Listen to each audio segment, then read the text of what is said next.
गोपीजनवल्लभा Girivardhari यशोदानन्दना व्रजजनरञ्जना यमुनतिरवनचारी Yashoda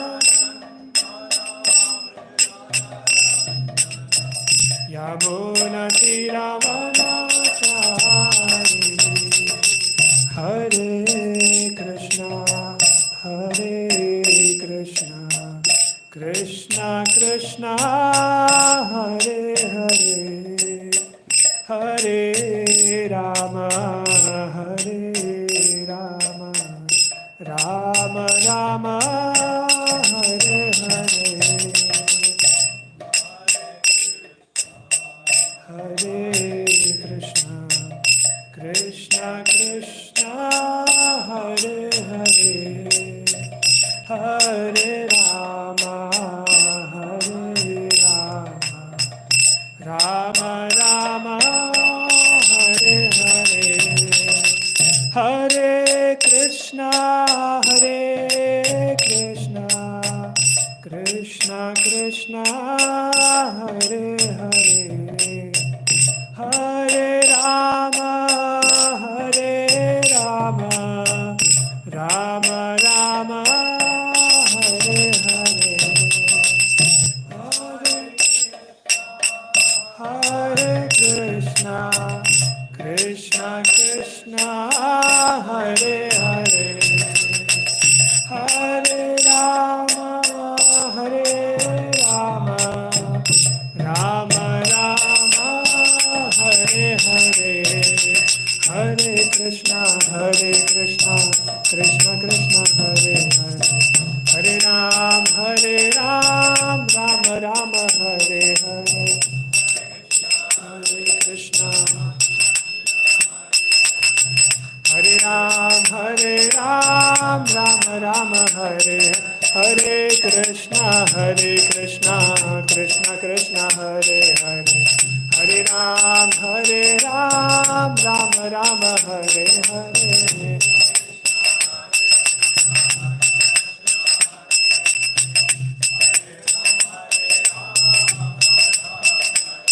Hare Krishna, Krishna Krishna, Hare Hare, Hare Ram, Rama Rama, Hare Hare,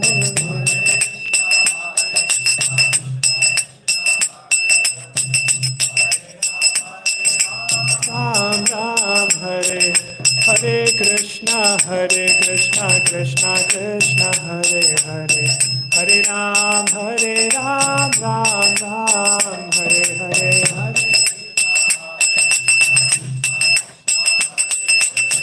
Hare Ram, Ram Ram, Hare Krishna, Krishna Krishna, Hare Hare, Hare Rama, Rama Rama, Hare Hare,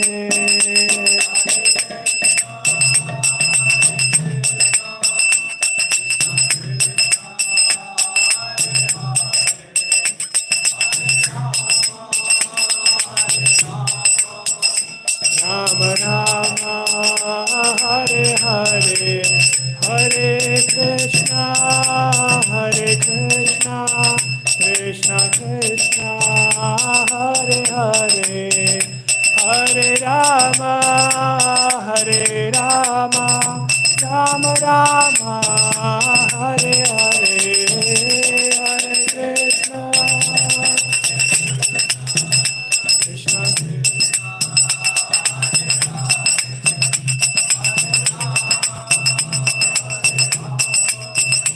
Rama Rama, Hare Hare, Jaya Gandharvika, Giridhari Gandharvika, Giridhari Gaura Hari,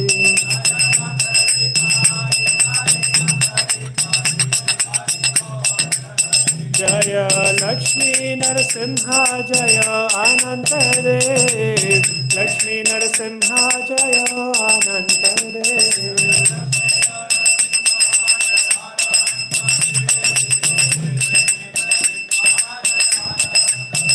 Jaya Panchatattva, Jaya Panchatattva, Panchatattva, Jaya Panchatattva.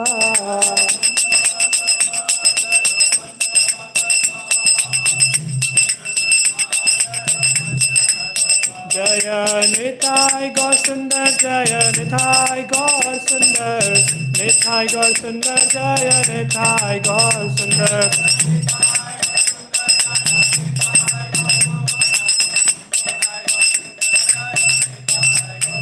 Jaya Jaya Prabhupada, Prabhupada, Prabhupada, Jaya Jaya Prabhupada.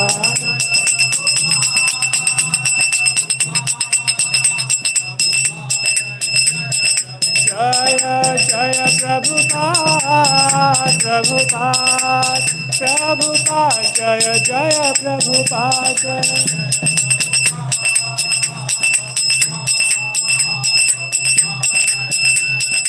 Nitai Gaura Haribol, Haribol, Haribol, Nitai Gaura Haribol.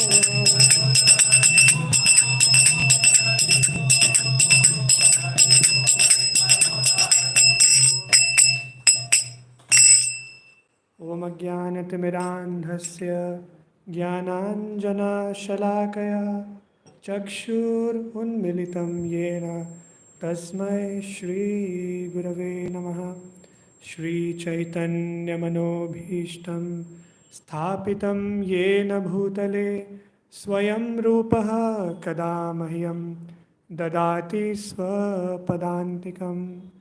Vandeham Shri Guruho Shriyuta Padakamalam Shri Gurun Vaishnavamscha Shri Rupam Sagrajatam Sahagana Raghunathanvatam Tam Sajivam Sadvaitam Savadhutam Parijana Sahitam Krishna Chaitanya Devam Shri Radha Krishna Padan Sahagana Lalita Shri Vishakhan Vitamscha Namo Vishnu Padaya Krishna Prishthaya Bhutale Srimate Bhakti Vedanta Swamin Iti Namine Namaste Saraswate Deve Gauravani Pracharine Nirvishesha Shunyavadi Paschatya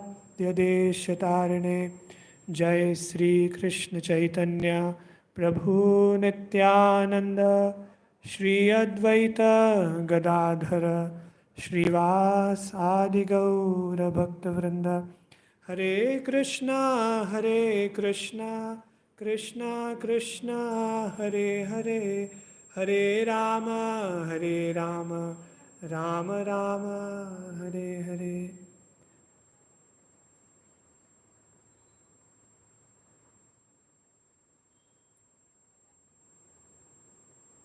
Okay.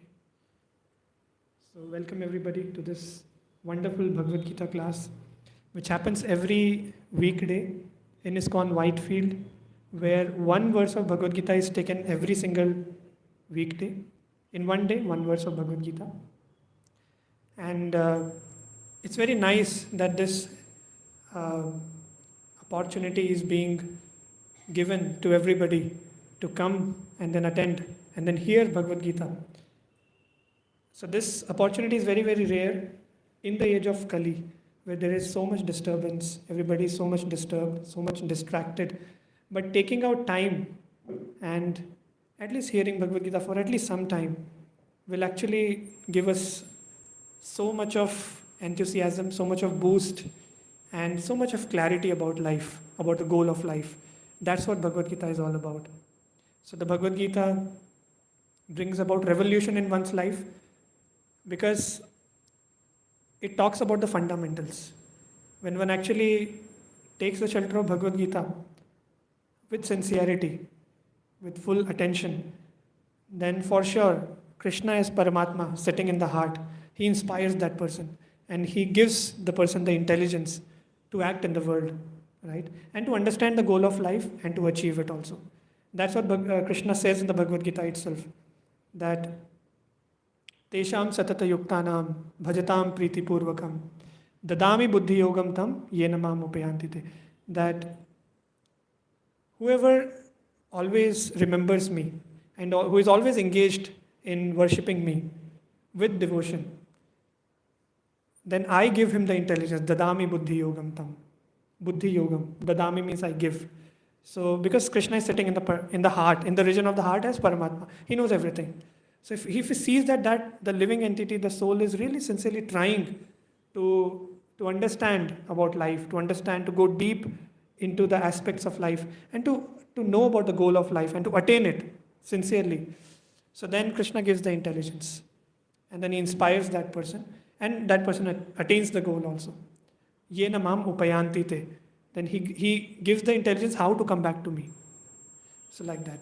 So it's a very nice opportunity, and let's express our gratitude to Srila Prabhupada, founder Acharya of ISKCON, the International Society for Krishna Consciousness. When the people are about to retire at the age of 70, can you imagine? Even after retirement, 10 years, Srila Prabhupada decided that at the age of 70 we can imagine what the condition of a person is. We're not able to even move, and the organs are failing, and then the whole body is actually giving up, right? Nobody wants to really travel only, actually. This full enthusiasm will go down. But Srila Prabhupada at the age of 70, he crossed the oceans.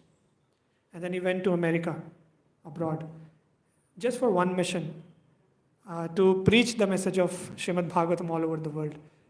And he got the instruction from his spiritual master that preach this message. This message cannot stop for anybody. And then he took that instruction to the heart. And just to fulfill the instruction of his spiritual master, for the whole life, he was trying and trying and trying. And then so many endeavors. And then when he crossed the oceans, there was nobody with him. Nobody, literally. And he had nothing. Just he had some few copies of Srimad Bhagavatam which he had translated. And he crossed through a cargo ship, crossed the oceans and reached America, Boston, through a cargo ship. It's not a normal ship, passenger ship. It's a cargo ship with 2 heart attacks on the in the journey. And he wrote a very nice prayer also, fully depending on the Lord.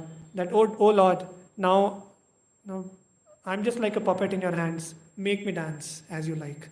So Srila Prabhupada's full dependence on the Lord and faith on the instructions of his spiritual master, actually, because of this, and Srila Prabhupada's determination and humility, and then surrender, this revolution was started. Got started in which is actually spreading like a fire in the whole world. We can see so many people are getting transformed. So we are very, very grateful to Srila Prabhupada and all the acharyas in the line, the whole disciplic succession, through which this transcendental message of Srimad Bhagavatam and the Bhagavad Gita is coming down without any misinterpretation, as it is. That's why in ISKCON, if you find the Bhagavad Gita, the title is Bhagavad Gita as it is. Srila Prabhupada has intentionally chosen this title to emphasize on this fact that the Bhagavad Gita which is coming, the message is as it is. There is no misinterpretation. So that's why so many people are getting transformed. Millions and billions of people are getting transformed. So with this gratitude to Srila Prabhupada and all the acharyas in the line and to the Lord, let's take this opportunity to dive into this verse of Bhagavad Gita today, which is 3.43. So this is the 3rd chapter and verse number is 43. This is the last verse of this chapter. So we have already completed the 3 chapters. But obviously, in every class, some new members join, some new people come. So let's have a quick revisit or a quick summary of what happened or what is there in the 1st and 2nd chapters of Bhagavad Gita. Just a quick summary so that we can come to the same page and we can actually understand this verse. and the whole third chapter also. So in the first chapter of Bhagavad Gita, the confident Arjuna, and we know Arjuna is a great fighter. He, whoever comes in to fight with Arjuna, for sure he has to lose. There is no other option. And Arjuna is such a great warrior, such a great warrior, and it's very confident. And when the battle of Kurukshetra is about to begin, so at that time he was fully confident and he was fully ready. The whole army, the Pandavas were fully ready, completely they were ready to fight against the Kauravas and fight to win. But that same confident Arjuna, that same great warrior, something happened with him. Suddenly, before that, Arjuna asked Krishna that, "Oh Krishna, please take this chariot," because Krishna was a chariot driver, acting as a chariot driver. So he asked Krishna, requests Krishna that, "Krishna, please take this chariot in between the two armies, the Kauravas and the Pandavas." So now Krishna takes the chariot and places the chariot in between the two armies. Then now Krishna says, "Okay, now you can see who is there." Because Arjuna wanted to see, who all are there in the opposite army with whom we have to fight. So when Arjuna sees that there are my relatives, my uncle is there, my grandfather is there, Bhishma Pitama, my brothers are there, my teacher, Dronacharya. So he got completely bewildered. The same confident Arjuna, the same great warrior Arjuna, he got depressed. And he completely got disturbed. And there are many few shlokas which describe the condition of Arjuna. So his limbs were quivering, and then his mouth was drying up, his skin was burning, and then his body was trembling, and the Gandiva, the bow of Arjuna, it's called Gandiva, it was slipping from his hands. Now it is unimaginable. Such a great warrior, never it happened that the bow slipped from his hand. No, it was actually literally slipping. He was sweating and his bow was actually slipping from his hand. And then he sat down and he told Krishna, "I will not fight." How? He was such a great warrior. How can this happen? It's very unusual. And he gives various reasons, that these are the reasons I will not fight. First reason, second reason, and he gives broadly the 4 reasons. So this is in in summary, the first chapter. He gives reasons and he's not able to, he will not fight, so he's giving some reasons. Then the second chapter begins. Arjuna asks, or he completely surrenders to Krishna, and he asks Krishna or requests Krishna for help. He completely surrenders. And this is a very nice learning for all of us. Whenever we are in a situation when we are completely bewildered and we are in a confused state of existence, we're not able to take decisions, we're not able to think, then our intelligence is covered, then we should always approach an authority. But that authority should be spiritual authority.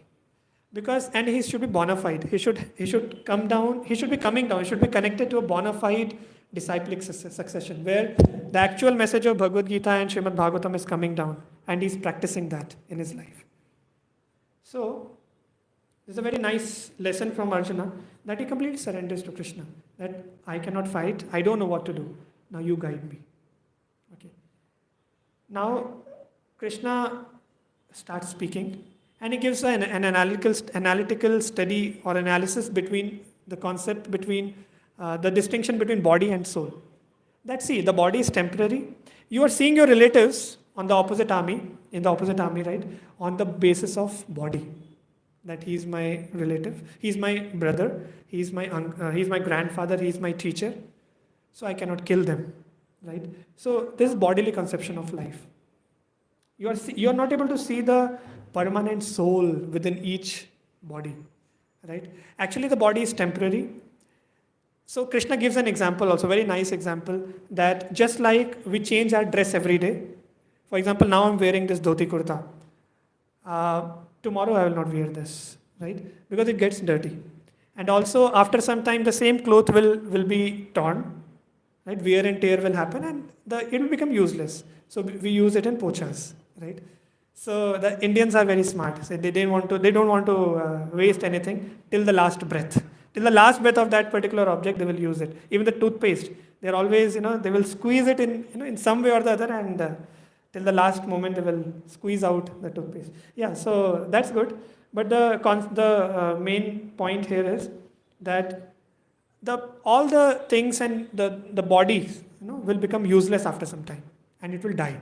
And that's what we can see. We can see all around. People are dying. Everybody dies, and we will also die, after some time. So body is temporary. We need to understand this. This is a fundamental of spiritual life. If we don't understand this, if we don't realize this, then our spiritual life will not begin. That we are not the bodies, we are souls. And we are eternal. We never die. So, and Bhagavad Gita is very nice, because when we actually hear Bhagavad Gita, every verse of Bhagavad Gita is sufficient to inspire us and to fill us with happiness. For example, if someone gets to know, let's say if someone is committing, and there are many real life stories where people were about to commit suicides, and somehow some devotees met them, and they gave them the Bhagavad Gita, and they came to know that, oh, I'm a soul, I'm not this body. And then they came to know that the soul never dies. And this gives so much of bliss and happiness inside that, because we don't know. If we keep on, if we are attached to this fact that we are this body, and the body is temporary, so we'll always in misery, because all the aspects will be related to the body.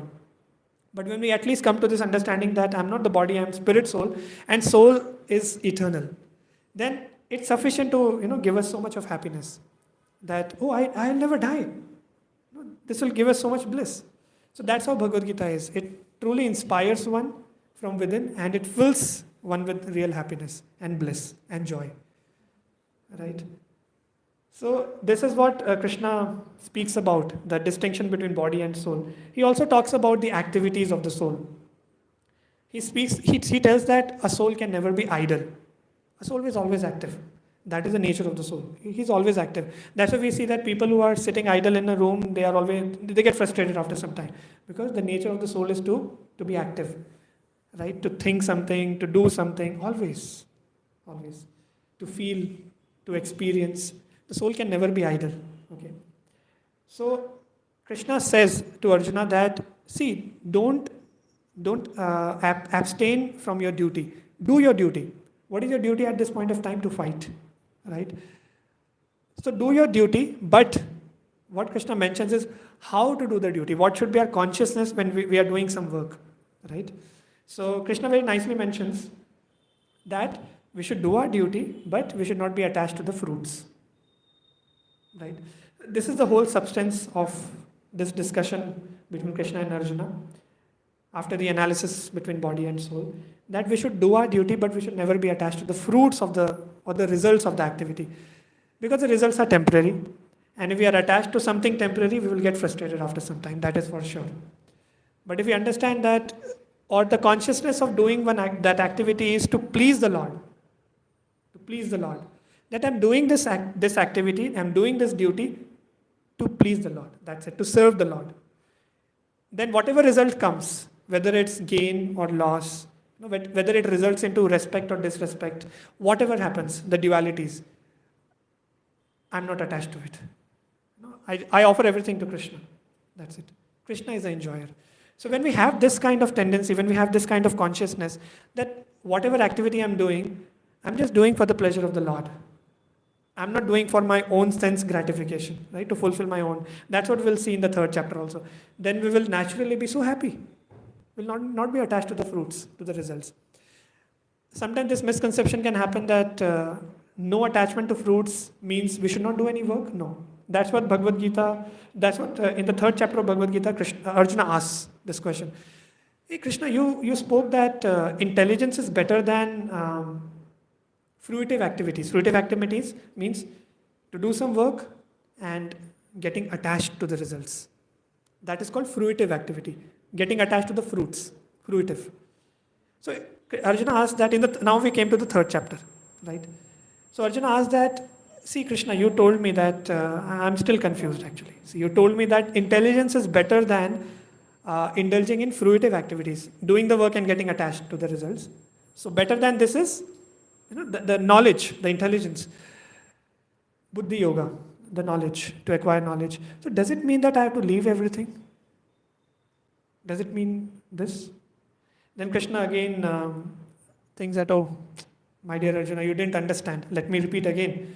So then again Krishna, comes to the same point that just by abstaining from the work, right? Just by leaving the work, we cannot achieve perfection. From today onwards, if I think that, oh, I'll not do my duty, I'll not go to office, I'll not do my work, so then I'll not achieve perfection. I'll just sit and meditate in one place. No, I'll not achieve perfection.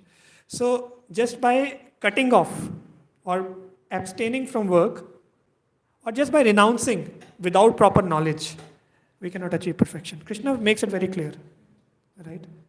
So that's why Krishna is trying to inspire Arjuna that do your duty. You are a Kshatriya, you are meant to fight. Now this is your duty and you have to fight, right? So he's always trying to inspire Arjuna that you have to do, you have to fight, you have to fight, you have to fight. Get up, Arjuna, get up. So that's why Krishna is making this point that just by abstaining from work, we cannot achieve perfection. This is very logical, and Krishna gives this logical understanding also. Why? Everybody has some nature. You have some nature. I have a particular nature. According to my nature, I am behaving in a certain way, and I'm talking in a certain way. I'm acting in a certain way. And everybody is unique in their natures. And the prakriti, the nature, the material nature is acting through three different modes. Those are mode of goodness, passion, and ignorance. That is sattva gun, rajagun, and tamogun. Now these modes are everywhere. So if we try to artificially cut off our nature, now this nature we have acquired from so many lifetimes, right? We were there in so many different species of life, so many different bodies, and we acted in so many different ways, and we acquired so many qualities. Now we are in this human form. So we have a particular nature, and we have so many different tendencies. Is it possible to cut off the investment of millions of lifetimes in one go? Is it possible? No. It's not very practical. So the modes of material nature will helplessly force one to act in that particular way. Not the nature which the person has. If he artificially tries to cut off, no, it will not work. So that's why Krishna is very practically recommending Arjuna. See, artificially don't try to just cut off from your duty. Like cut off from your nature. Act according to your nature. Now your nature is to act, your nature is of a Kshatriya, right? So fight. Don't artificially cut off. That will not work. So Bhagavad Gita is very practical. This is how third chapter starts, and this discussion continues. Now, when we reach verse number 35, 36, 37, then Arjuna again asks the question, Krishna, what happens with me or with everybody? Actually, he's representing all of us. Right? He's asking this question not because he is in illusion. Actually, that was the arrangement of the Lord, but actually Arjuna and Krishna, this conversation is happening, Bhagavad Gita is being spoken for all of us. So that in Kali Yuga, the fallen souls, the dull souls, the less intelligent souls will actually take advantage of this Bhagavad Gita. So that's why this whole drama is being played between Arjuna and Krishna. Obviously, that's the illusory potency of the Lord, or Yogmaya potency, which actually covers the living entity, and that's how the pastime happens between the Lord and the devotee. But it was for all of us. So we have to realize. So we have to see how we can implement it in our life. Not to see Arjuna was bewildered, see. So no, we should see ourselves, that how I can learn from that conversation, how I can see actually that, these things are happening in my life. It's same, right? So because Arjuna is actually asking questions on our behalf. So Arjuna asks the question that, I don't want to engage in sinful activities. Okay, but still, why one is impelled or compelled to act? I know what is right, what is wrong. This is sinful, this is good activity, this is bad activity. This is sinful, this is pious. This is wrong, this is right. I know. But still I'm forced to act and act in sinful way. Why? Why this happens? Then Krishna answers this in verse number 38. Krishna says one word as the answer. And that word is lust. So lust is the force which impels or which compels the person to act sinfully. Even though a person knows that this is wrong, even though a person knows that this is right, this is wrong, still a person will be forced just because of lust. Now, what is lust? Srila Prabhupada very nicely explains in one of his books and many other places that if a person is just concerned about fulfilling his own selfish desires and satisfying his own senses, his mind. No, he just wants to satisfy his own mind. He just wants to satisfy his tongue. He just wants to satisfy his stomach. That's it. He just wants to selfishly satisfy himself in general. Then that is lust. It's very simple, but very complicated also, because it literally puts a person into so much of illusion, right? It's not very easy. So now Krishna actually explains further that, okay, let's go more deep into the aspect of lust. By the way, lust, so there are 3 degrees of lust. The lust covers the intelligence. The lust covers the living entity, actually, the soul. Soul is always has pure consciousness. He's always having the pure consciousness. Soul is always Satchidananda. He's always blissful. He's always all knowledgeable, and he's always eternal. Satchidananda. But the lust covers this pure consciousness of the soul, and then the soul is actually driven in the material conception of life. He acts in the material conception of life. So there are many degrees of lust. In some bodies, when the soul enters into some body, some species of life, for example, tree. So in tree life, the soul is covered by, actually, see, all are living entities, all are souls, but there are different types of bodies. According to one's karma, right, one's activities and one's desires, one gets a particular type of body. So when the soul is in the tree species of life, tree body, then it's too much covered. The consciousness is too much covered that the degree of lust is very high, right? The consciousness is so much covered. But when we see the animals and birds, the beasts, then they are also covered, but the degree is a little bit less, the degree of lust. And the awakening is a little bit more. The pure consciousness is, the awakening is a little bit more. But when one comes to human body, then the awakening is to the highest degree, the very high degree, and the covering of lust is very thin. So that's why all the Shastras recommend that when we get the human body, human form of life, it's very precious. It's very durlabha, very rare. After millions of lifetimes, leaving the body, dying, again entering into new body, and again entering into mother's womb, again growing up, the body will grow up, again dwindle, again the body will die. Again we will leave the body, and again enter into the new body. So like that we had so many transmigrations. The same soul is same. And then finally we reached the human form, human body. So this is very rare. So don't waste it. All the scriptures are recommending. Don't waste it. Understand the importance of human life. Where the degree of lust is very thin, the covering is very thin. So try to break the covering and then try to realize yourself, who you are. Ask the questions, ask these questions, ask about the higher reality of life. So the Vedanta Sutra also starts with this, Athato Brahma Jignasa, that now you have got the human form of life, inquire. Who am I? What is this world all about? Why creation happened? Why the world is existing, right? So let's ask these intelligent questions. Otherwise, if we don't ask, then there is no difference between animals and humans. Because if we logically understand that what we are doing, what animals are doing? They are doing 4 activities. First is eating. They are eating. Second is sleeping. And then third is defending. They are trying to protect the body in some way or the another. And then mating. Okay, these are the 4 basic activities. And you can see that the animals and birds, everyone is engaged in 4 activities only. We can actually observe this. They will do nothing apart from this. Now what we are doing, if we are trying to sleep on the beds instead of the floor,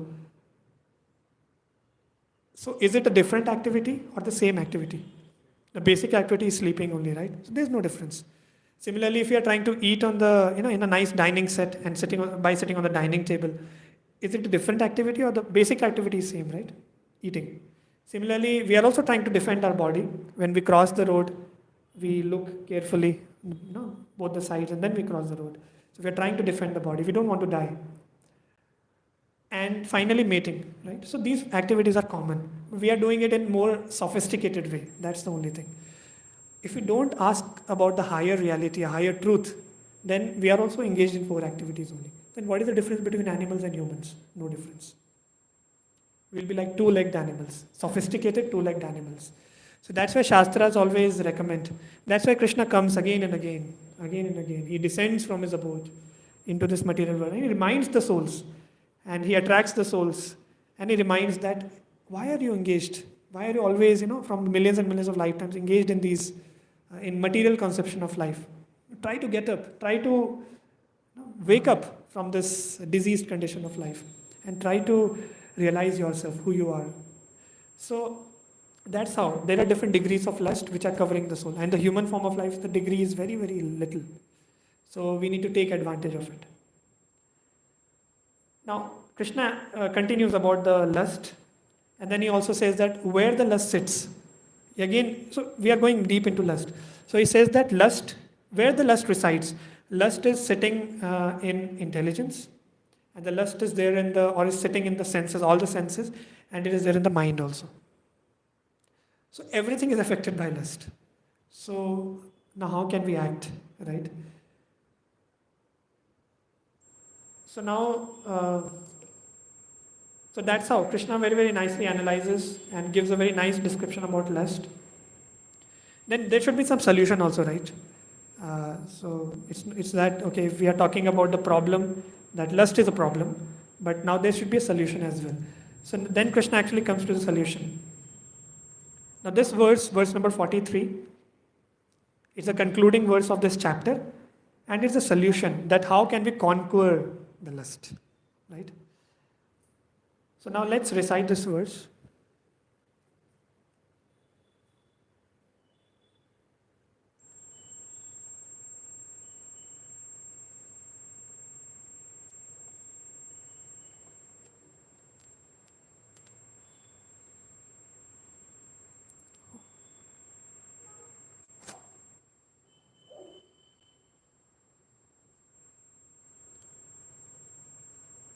So maybe I'll recite the verse and you all can repeat after me.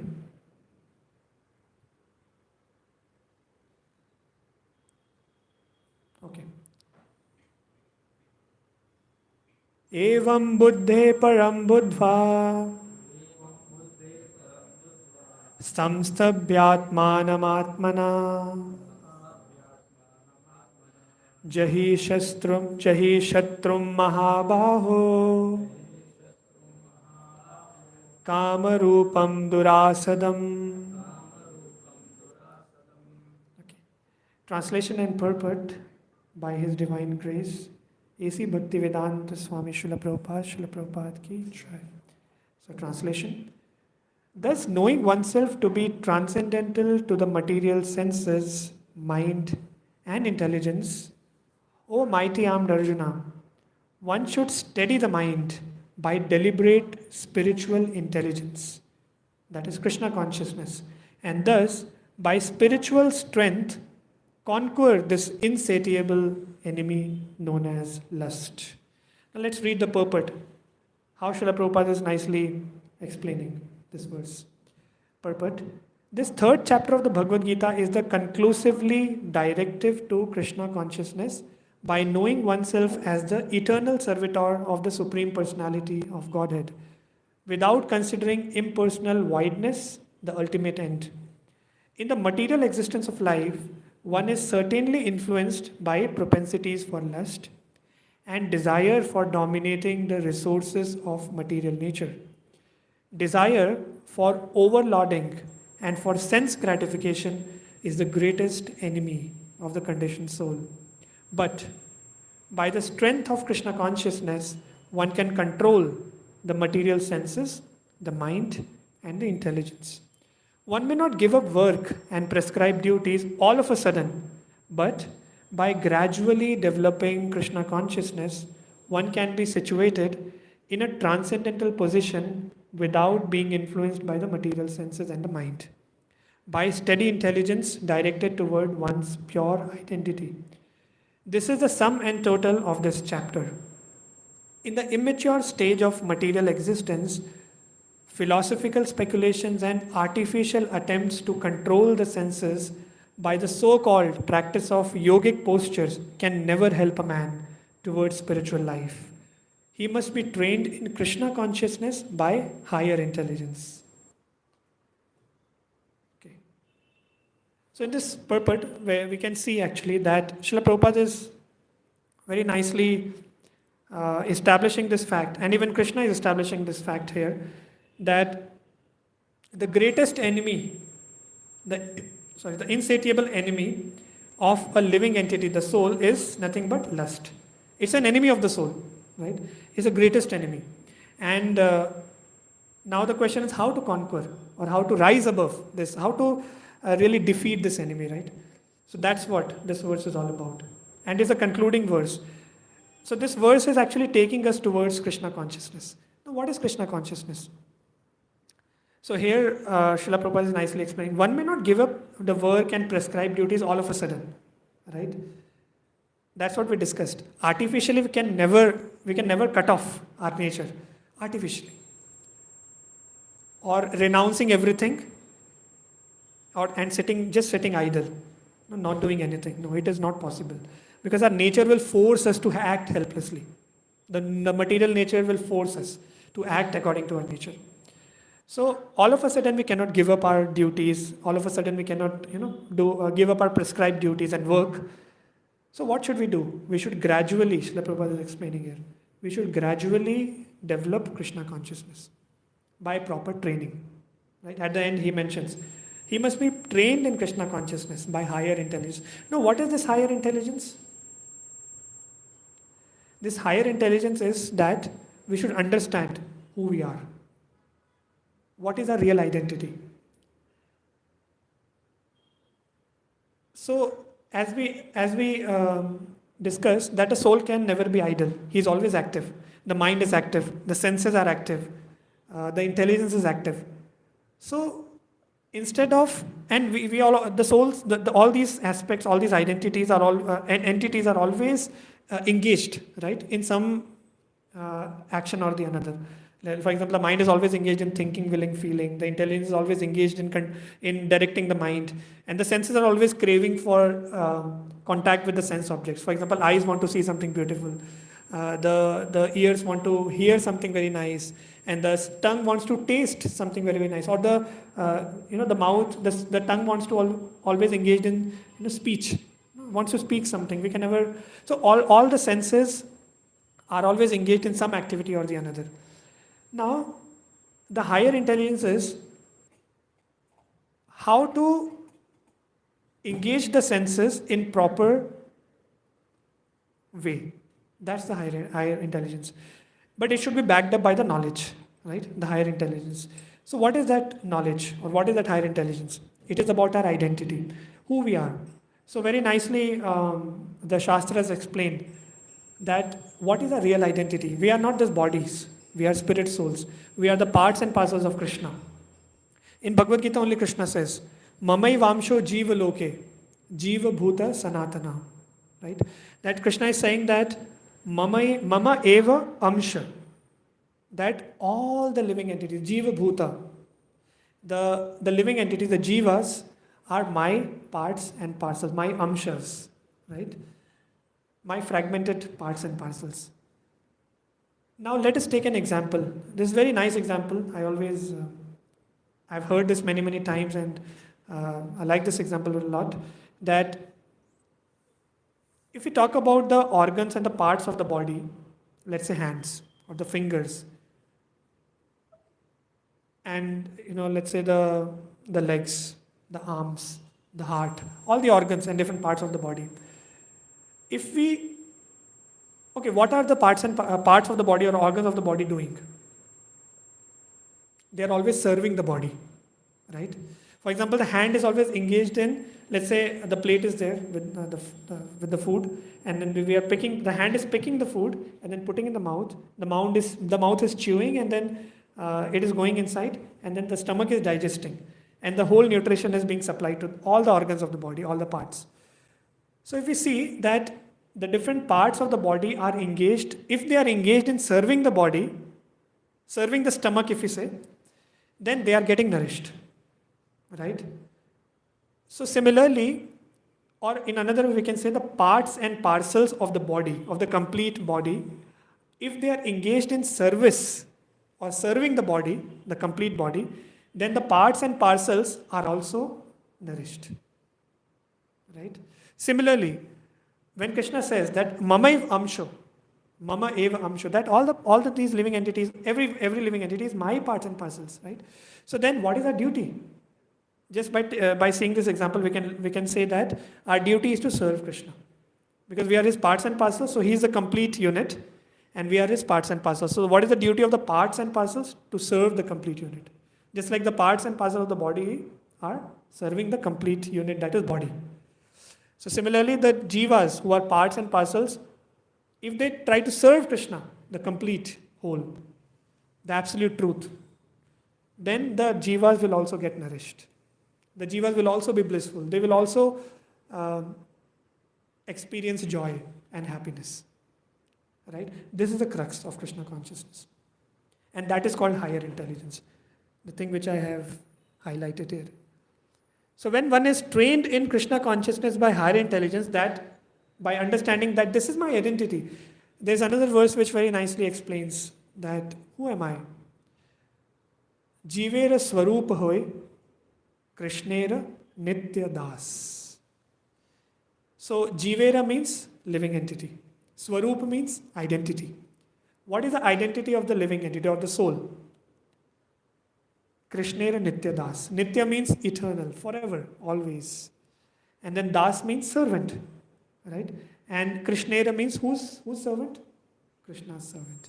So when one identifies, when one actually realizes this identity of oneself, that I am the servant of the Lord, eternally, not for 1 year or for 2 years or for this life, no. I am always the servant of the Lord, forever, from minus infinity to positive infinity. Then, this is called higher intelligence. Then if we are trained in this and if we realize this particular fact, then actually we'll achieve perfection, and that is called perfection of life. And we'll be able to engage our senses, our mind, and our intelligence in serving the Lord. Instead of satisfying the same senses, the same mind, the same intelligence for my own sense gratification or sense satisfaction. Right? What is lust? To satisfy my own senses, right? Selfishly, selfish desires. So if I engage the same mind, same senses, same intelligence with proper knowledge that I am the part and parcel of Krishna, I am the servant of Krishna, so let me engage all these in the service of the Lord. Then we'll not be bothered, much disturbed by the senses, will not be disturbed by the mind. Rather, we will engage the senses, engage the mind, engage the intelligence in the service of the Lord. And that is called control of mind. That is called mind control. That is actual mind control. Mind control doesn't mean thoughtlessness. Some people say that, controlling the mind means I will have no thought and the mind will become completely free of thoughts. No, that is not mind. Because the mind is always active, right? We have discussed just now. Krishna is saying that soul can never be idle. He is always active. If soul is active, then all the senses are active. The mind is active, the intelligence is active.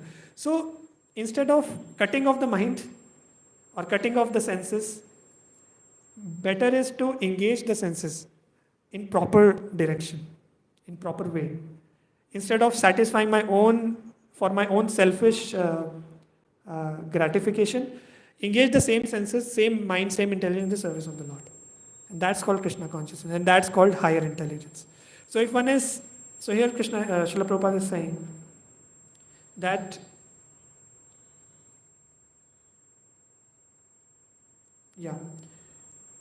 but by the strength of Krishna consciousness, one can control the material senses, mind and intelligence, right? And by gradually developing Krishna consciousness, one will be situated in a transcendental position. What do you mean by transcendental position? Transcendental position means we are having the body, but we are not affected by the body.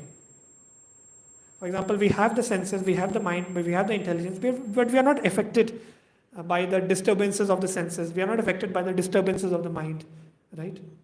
But rather we are engaging the mind in the service of the Lord, or engaging the senses in the service of the Lord. So that will be the state, that one will be situated in transcendental position without being influenced by the material senses, right? And he will be engaged in one's pure identity. He will realize this. He realizes pure identity. That's called Krishna consciousness. So this is the whole, the conclusion of the third chapter, that just by artificially renouncing from work, one may not achieve freedom from reactions of actions, or the karmic reactions, or one may not achieve perfection of life. But by doing a duty and understanding that how to do the duty, by engaging the same activity, but for the pleasure of the Lord, by engaging all our senses, our whole existence in the service of the Lord, the same activity, the same work, the same prescribed duty will become the reason or become the cause of our liberation, right? So that's how the Bhagavad Gita is very practical, right? So many times people have this misconception that, oh, when we come to Krishna consciousness, when we come to bhakti, we have to leave everything. No, it's not like that. Bhagavad Gita is very practical, right? So it talks about transforming the consciousness, right? We can see that Arjuna was there before the battlefield, and the same Arjuna is there physically after the battlefield. Same battlefield is there, right? Before the war began, before the Bhagavad Gita was spoken, and after the Bhagavad Gita was spoken, the armies are there still. Armies are waiting to fight, are ready to fight. So what changed? What really changed? That Arjuna got up and he was ready to fight. What really changed? Physically, nothing changed.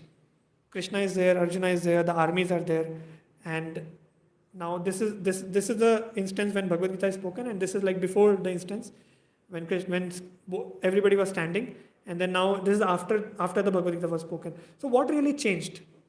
So the change was transformation in the consciousness. The same Arjuna, same physical surroundings are there, same situation is there, but the consciousness has transformed, right? Physically nothing changed, but the consciousness transformed. That is the goal of Bhagavad Gita. So our consciousness gets transformed, and we get full clarity in life that this is the goal of life, and I need to engage to attain this goal of life. And how to attain? The whole clarity is given in Bhagavad Gita. So that's why if we read Bhagavad Gita step by step with sincerity, gradually, then for sure Krishna will inspire everybody, and who is really sincere, and who really wants to know and wants to attain the goal of life, wants to know the goal of life and wants to attain, is very sincere in that, in his endeavor, in his intention, then for sure the mercy will flow. And if we come into the association of devotees who are really practicing the Bhagavad Gita, who are implementing the teachings of Bhagavad Gita in their lives, and when we see the transformation in their lives, we also get inspired. And just by associating with those devotees, so we get a lot of faith and a lot of practical lessons that how I can also implement the teaching of Bhagavad Gita in my life and transform the life, really. So this association of devotees is very, very important. When we come together in the association of devotees and get connected to the bona fide disciplic succession, where the message is not misinterpreted, it's coming down as it is. So then the association of devotees becomes a boon, and it really transforms a living entity, and the transformation comes from within. So it's a great fortune to come together and discuss Bhagavad Gita, and let's utilize this opportunity and perfect our lives. Hare Krishna. And there is one, finally, before ending this discussion, I would like to just mention about an app which is launched by ISKCON Whitefield. This is called, I don't know whether you'll be able to see, but still I'll show this. This is called Shloka a Day. I'll just mention the name, Shloka a Day. Okay. So if you open this app, it will be like this. So it has all the chapters of Bhagavad Gita. You can just click on any chapter. Let's say first chapter, and then you have the shloka 1, shloka 2, shloka 3, like that. All the shlokas in every chapter. So there are 700 verses in Bhagavad Gita, 18 chapters. Everything is covered. Now what is there, right? So if you let's say open this, there will be a video, very short video, maybe 10 minutes on an average, okay? And you can see the video is there, and there is text also below it. It has everything, the same thing as it is. The shloka, the verse, the word-to-word meanings, the translation, and the purport. So everything is there in the text form. So you can read also, and then watch the video like this. So it's a very nice app actually, and very nice endeavor to benefit everybody and anybody and everybody, right? So let's utilize this app also. And so if you just see or watch one video a day and read one verse a day, that's it.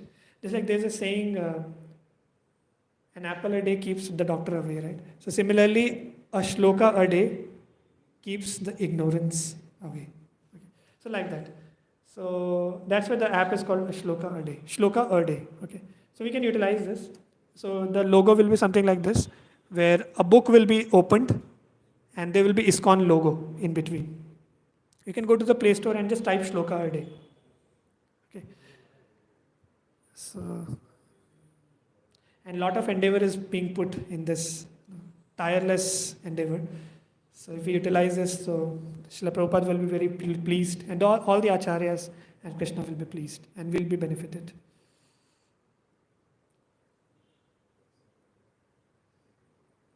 So we would like to end here. If anyone has any question, we can discuss, or anything.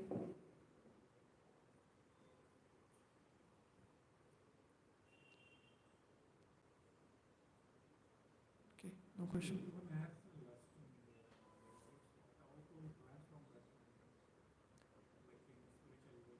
Yeah, so that's what this verse was all about. So our mind, senses, and intelligence are all affected by lust, right? Krishna was saying that where does the lust sits? The lust sits in all the three senses also, mind also, intelligence also. So, how to really conquer over this lust? Because it is sitting everywhere. Our mind is also affected by lust. Even the intelligence, right? So Krishna says in Bhagavad Gita that if we just see hierarchically, senses are there, then the mind should control the senses, and intelligence should control the mind, and the soul should be at the top. So the soul should be the governor of everything. But now the thing is it has been the topsy-turvy actually. The senses are completely disturbed, and the mind is also restless. It's not able to control the senses. The intelligence is also not able to control the mind. So it's like completely messed up. The system is completely messed up. So then that's what we discussed. Gradually, we need to come in the association of the devotees.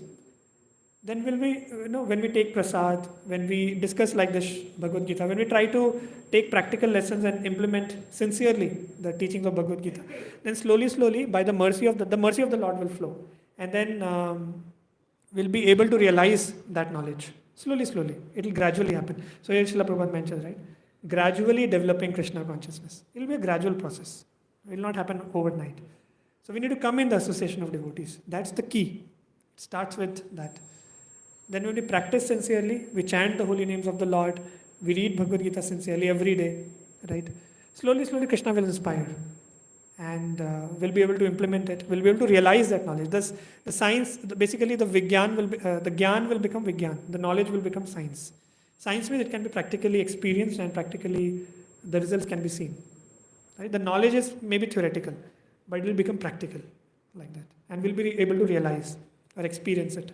So like that. So when gradually we'll develop Krishna consciousness, so automatically we'll see that we'll be able to engage all the senses and the mind and the intelligence. The disturbances of the mind and intelligence will go, the senses will go down gradually, and then we'll be able to engage those in the service of the Lord. That's the key. But it all starts with association. So the main answer is the association actually. So how to control the lust? We have to come in the association of devotees, really seek to practice Krishna consciousness, learn how to practice, and sincerely practice and take prasad. So when we focus on these aspects, gradually we'll develop Krishna consciousness, and Krishna will inspire, will actually bestow his mercy upon us, and all the acharyas will bestow the mercy. So then we'll be able to control this enemy lust or conquer this enemy. So that is the key, association of devotees and sincere practice. But it's gradual, so we need to be patient. We need to have patience. That's it. Okay, so we'll end here. Shrimad Bhagavad Gita ki jai. Jagat Guru Srila Prabhupada ki jai.